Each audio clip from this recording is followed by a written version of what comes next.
Hello friends, unique Hindi shorthand में आपका स्वागत है। डिक्टेशन स्टार्ट होगी 5 सेकंड बाद।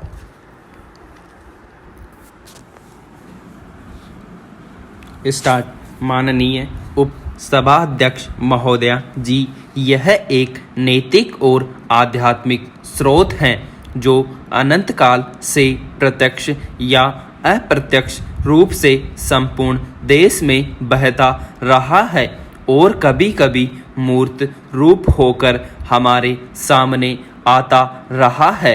यह हमारा सौभाग्य रहा है कि हमने ऐसे ही मूर्त रूप को अपने बीच चलते फिरते हंसते रोते भी देखा है और जिसने अमरत्व की याद दिलाकर हमारी सूखी हड्डियों में नई मज्जा डाल हमारे मृतप्राय शरीर में नए प्राण फूंके और मुरझाए हुए दिलों को फिर खिला दिया।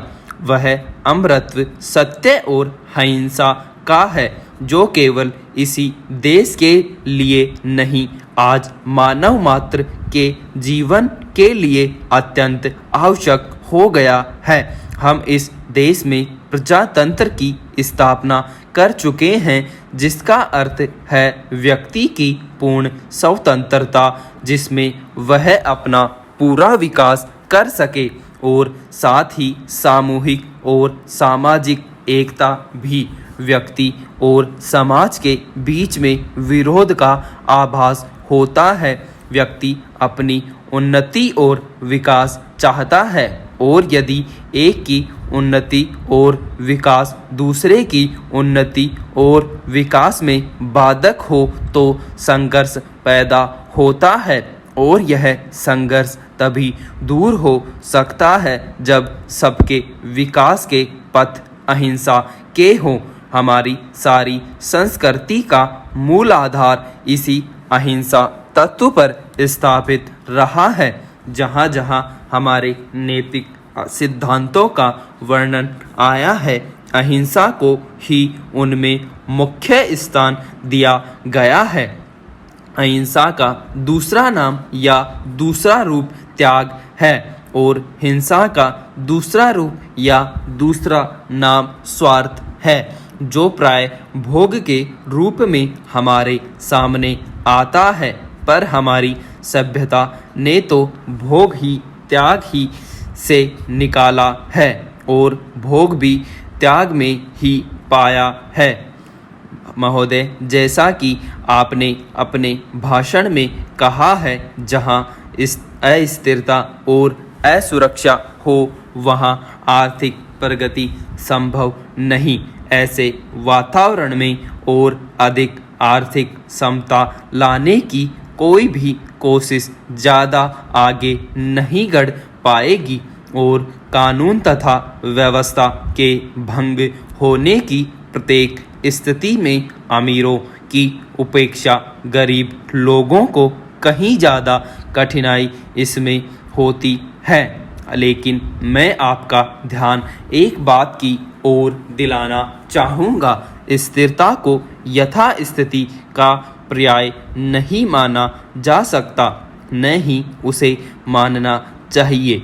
अगर वर्तमान असमानताएं बनी रहती हैं और बढ़ती हैं तो स्थिरता नहीं प्राप्त की जा सकती और यदि हम लोगों की आशाएं आकांक्षाओं की ओर ध्यान नहीं देंगे तो शांतिपूर्ण ढंग से परिवर्तन नहीं लाएंगे तो कठिनाई हमें पीछे कर देगी तथा यह सब परिवर्तन उससे कहीं अधिक उग्रता से होगा जो आपने आज तक देखा है। आज हमारे देश में तथा विश्व के अन्य देशों में, यहाँ तक कि अधिक से अधिक अमीर समाज में भी एक तरह की बेचैनी का वातावरण है। जैसा कि आपने समाचार पत्रों में देखा ही होगा और जो देश अभी हाल तक शांति और समृद्धि के गढ़ माना जाता था वे अब वैसा नहीं लगता। सभी देशों में एक नई पीढ़ी आगे आ रही है जिसकी सोच और जिसकी मान्यताएं पुरानी पीढ़ी से नहीं मिलती जुलती। हमें बदलती हुई समयानुकूल बनना है। खाद्य तथा कृषि मंत्रालय इसी के द्वारा हम व्यक्ति के बीच को विरोध, व्यक्ति और समाज के बीच का विरोध, समाज और समाज के बीच का विरोध, देश और देश के बीच के विरोध को मिटाना चाहते हैं। हमारी सारी नैतिक चेतना इसी तत्व से ओतप्रोत है। इसलिए हमने भिन्न भिन्न विचारधाराओं को स्वच्छंदता पूर्वक अपने अपने रास्ते बहने दिया। भिन्न भिन्न धर्मों और संप्रदायों को स्वतंत्रता पूर्वक पनपने और भिन्न भिन्न भाषाओं को विकसित और प्रस्फुटित होने दिया।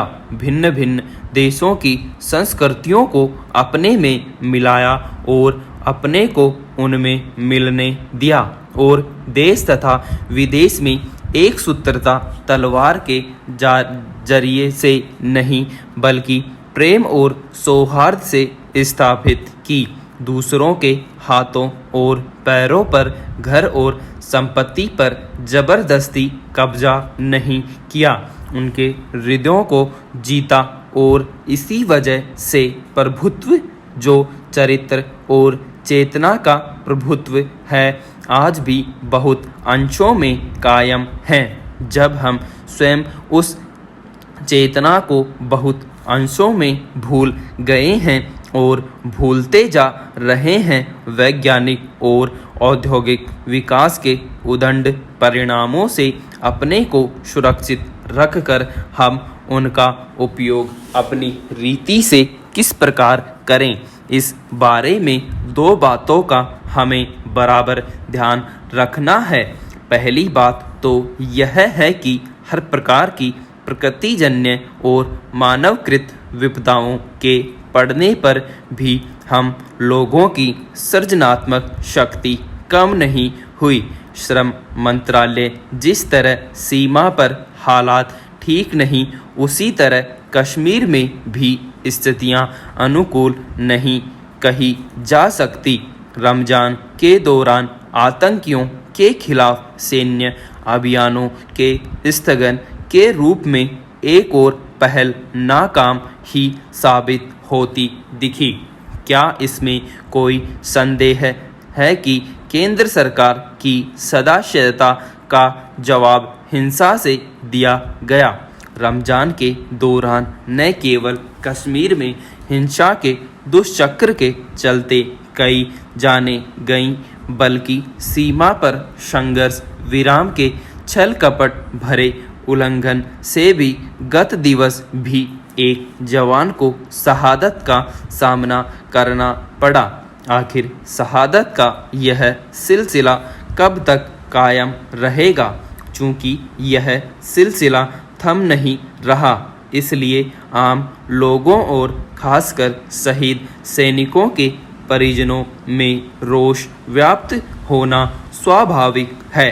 बीते दिनों ईद मनाने घर आ रहे राष्ट्रीय राइफल्स के जवान औरंगजेब की बर्बर हत्या पर उसके पिता की प्रतिक्रिया की अनदेखी नहीं की जा सकती। सैनिक बेटे को खोने के बाद भी इस पूर्व फौजी पिता ने सेना के प्रति अपनी निष्ठा को जिन शब्दों में बयान किया वह एक मिसाल है। शहीद सैनिक बेटे के पिता के बयान से उन कश्मीरियों की आंखें खुलनी चाहिए जो कश्मीर की तबाही का कारण बने पाकिस्तान को ही अपना हितैषी समझ बैठे हैं। पता नहीं ऐसा कब होगा। सरकार केवल इस वक्त का इंतजार करते हुए नहीं रह सकती। इसका कोई मतलब नहीं कि वह आतंक समर्थक पाकिस्तान परस्त तत्वों का दिल जीतने की निरर्थक कोशिश करती रहे। विराम।